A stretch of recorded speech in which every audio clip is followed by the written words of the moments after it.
You don't have to be good at Idle Heroes to have fun. Do you agree? Or is that just a sweeping statement? What is fun? What does it mean to be good? These are all questions I hopefully want to talk about today, because it's something we don't really discuss. A lot of the content on my channel is dedicated towards reviewing what you guys are up to in Idle Heroes, and I'm aware that by overreacting or telling people they're doing something suboptimally, I'm aware that that kind of behavior conveys a message that there is a wrong and a right way to play the game.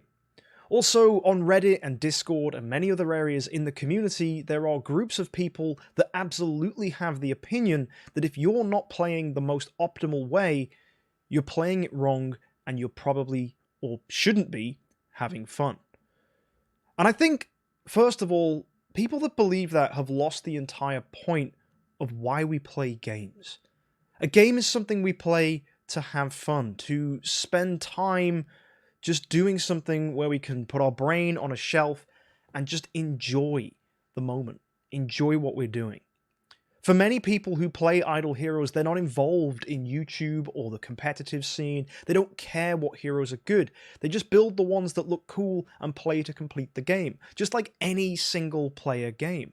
If you think of any RPG you've ever played, let's say it's The Witcher or Skyrim or something like Dark Souls, the game is made infinitely more fun if you don't go online and Google what all the best strategies are. If you just discover your way through the game and learn from your own mistakes, or find things that may not be optimal in the grand scheme of things, but work for you.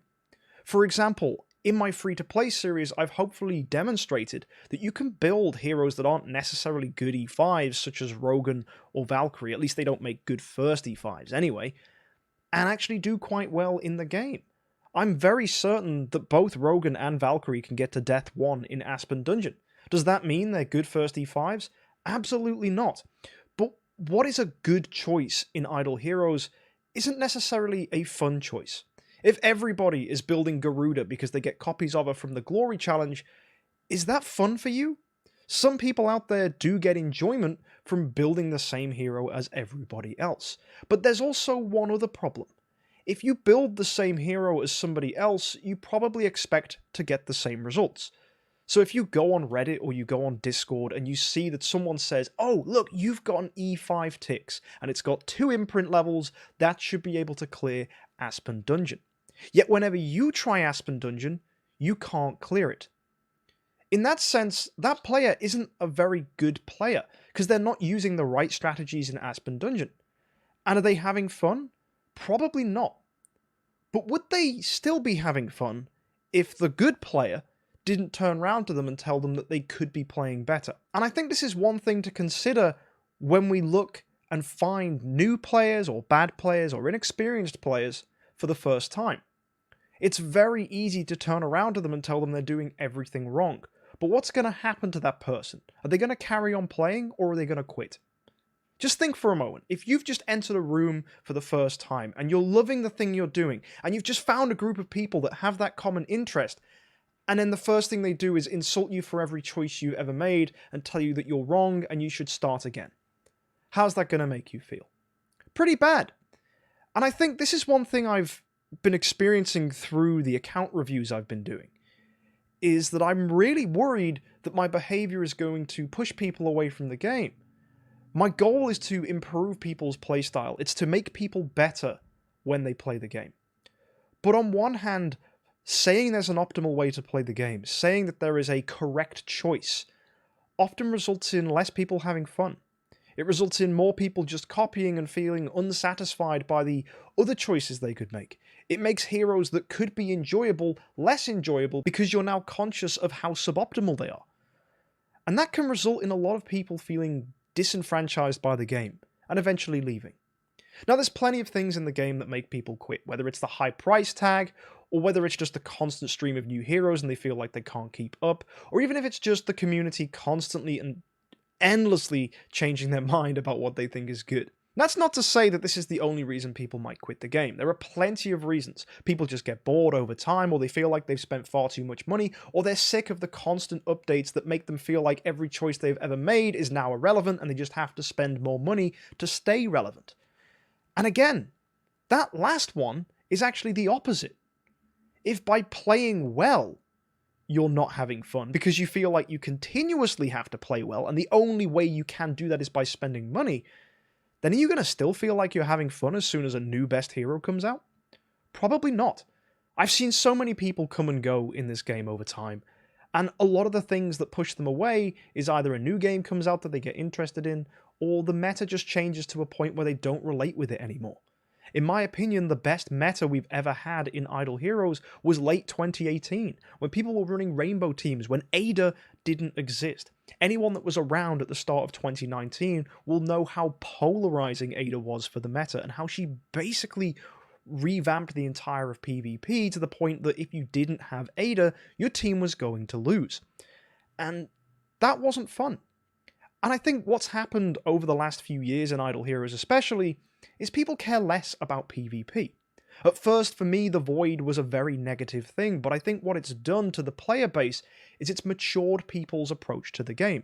Lots of people now value the Void far more than PvP, and it actually means that people aren't chasing all the money and all the best heroes, because they've slowly begun to realize that the best heroes in PvP aren't necessarily the best heroes across the entire game.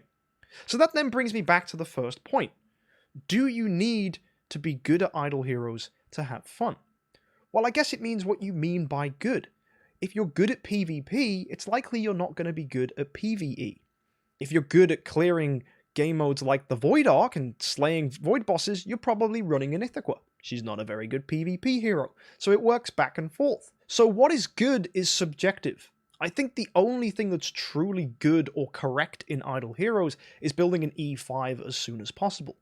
But even then, lots of players don't value the Void because they've never opened it before, because they're new, because they don't even know what an E5 hero is. Let me know if in the comments section down below you were confused when we first talked about E3 or E4 or E5 heroes. When you realize that a lot of the language in this game is very, inaccessible, I guess, for new players. Lots of the abbreviations and things we say make no sense. If you actually think about it, we talk nonsense when we discuss Idle Heroes. And therefore, lots of players don't know what an E5 is, they don't necessarily want to build one, and they see all these cool heroes and build a bunch of 9 stars, and then they realize, oh, now I need to use them as food. Well, I guess a person who is just playing the game on their own and not involved in the community has nothing to compare themselves against. And that way, they're having fun. They're just beating the game modes they can, grinding and grinding, maybe spending a bit of money to get more progress, and just enjoying the game for what it is. But I think as soon as someone gets involved in the community, there is a toxicity that generates, that there's an expectation that they should be able to build an E5 in less than 2 months, that they should be able to push the Void Vortex and go through the Realms Gate and grind and get Stellar Shards. And then there's an expectation in the community that most people should use their cores in Guidance and then get Spheres from the Compass of Transcended and use them only to get Stellar Shards. Well, what if one person just really wants to build a Transcendence hero? Is using their Spheres to get the Crystals of Transcendence to build that Transcendence hero necessarily a bad thing? Well, some of you out there will go, yes, absolutely, you must always get Stellar Shards. But at the same time, says who? Who cares? Just because something is more optimal doesn't mean it's the right thing to do. It doesn't mean it's the more fun thing to do. And I think it would be fantastic if a lot of the community could take a moment to sit back and realize that actually a lot of the things we tell people are quite alienating. They don't encourage people to have fun. Because not everyone's fun is destroying and smashing every single game mode. Not everybody is a min-maxer. And that's okay. You can have fun playing Idle Heroes and not know anything. Ignorance is bliss, so they say. And I think becoming conscious of your own incompetence in Idle Heroes is when the fun starts to die down. Therefore, if you meet a new player for the first time, or an inexperienced player who doesn't seem very good, only help them if they ask for advice. Or maybe ask them leading questions like, oh, how come you built Scary? Then you could find out they say, oh, I thought that hero was really cool. Now that's an opportunity for you to say to that person, oh yeah, he used to be really powerful a few years ago. If you build multiple of them, you'll deal loads of damage in PvE. A lesser person would turn around and go, well, Scary sucks, you should regress him, don't use him, he's really bad. Which one's going to encourage the player to enjoy the game more?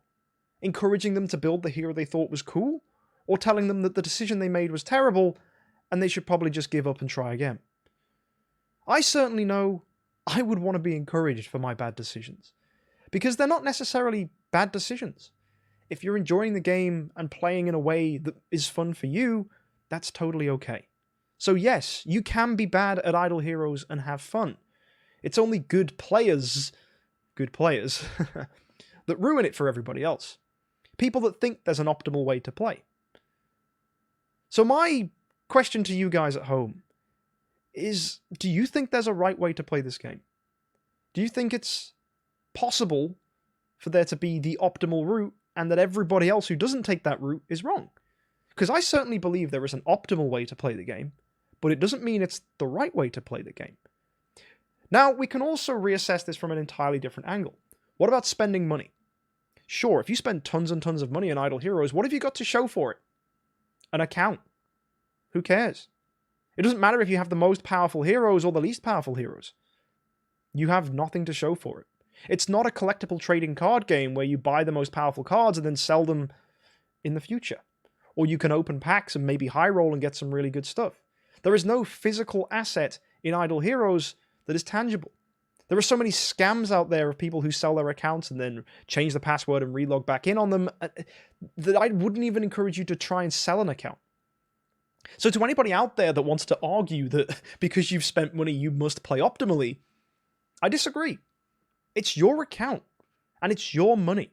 And I actually think by trying to play optimally, people spend more money because they get sucked into the narrative of the sunken cost fallacy. That, oh, well, I spent all this money to stay relevant, well, then I must keep spending to stay relevant.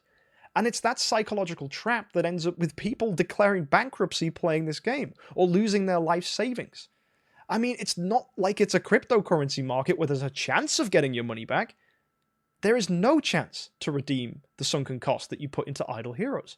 And therefore, there is only one thing that matters, and that's having fun, not playing optimally. It doesn't matter if you don't get the most out of the $10 you spent, or the $50 you spent, or in many people's cases, the thousands of dollars that you spend. Because at the end of the day, you're just going to be playing a game. It's just a game. For many of you, I know it's a way of life. For me, it's a career. But it's still just a game. So yes, you can play this game and spend money and be bad and still have fun. There's loads of free-to-play players out there that do have loads and loads of fun. And there's loads of people that spend money and have loads and loads of fun. But I think for you out there, the people that do spend loads of money, and you spend it because you've convinced yourself that you have to have the most optimal team, when you see a player who also spends money and doesn't play like that, don't put them down. Don't make them feel bad. Because those people make up the majority of the player base. They might not make up the majority of our community, but they make up the majority of the player base. There are tons of people out there who maybe spend $20 a month or $30 a month on this game and are only VIP 5 or less. And that's fine. These people probably don't play optimally, but they keep this game alive. There are tens of thousands of people on every single server in Idle Heroes, and these people keep the game going, even though you just see the same 50 names in the top lists of PvP, and just because you only may know actually 5 people, or the 10 people, or however many people in your guild that you talk to, whether they're friends in real life or you know them through social media online, either way, there's a much bigger player base out there than the people that want to min-max and play optimally. And I think this is now something else to talk about to finish up this video, is that when people come to YouTube and they come to find Idle Heroes content, they normally come to learn, to find out what the most optimal strategy is. And for many of you, that's probably how you found mine or Barry's channel. Just the other day, I made a tier list on my Twitch channel. Barry released one today. People love knowing what heroes are good and what heroes are bad. And we will continue to do that and review them and rank them and rate them because that's the content you come here for. But the content you stay for is the content about the community, where we review accounts. We bring people in and feature big accounts. You stay to watch us play the game, whether it's optimally or suboptimally, whether it's a meme team, a free-to-play series, or a super optimal playthrough. The whole point is that people stick around to play the game. Not necessarily in the best way, but you're here to have fun. And however you have fun is fine. Whether you're good at the game, whether you're bad at the game, whether you spend money, whether you don't. It is possible to be bad at Idle Heroes and still have fun. So let me know what you think in the comments section down below. I know this was a bit of a ramble, but I think it's something fun to talk about. And I'm very tempted to make more videos like this in the future, where I open my blinds, I let the sun in, and we just chill and talk about a topic. If there's something you feel like I could discuss in the future, drop it down in the comments section and let me know. Either way, guys, thanks for tuning in for today. It's nice to just talk with you, and I'll see you next time. Happy idling.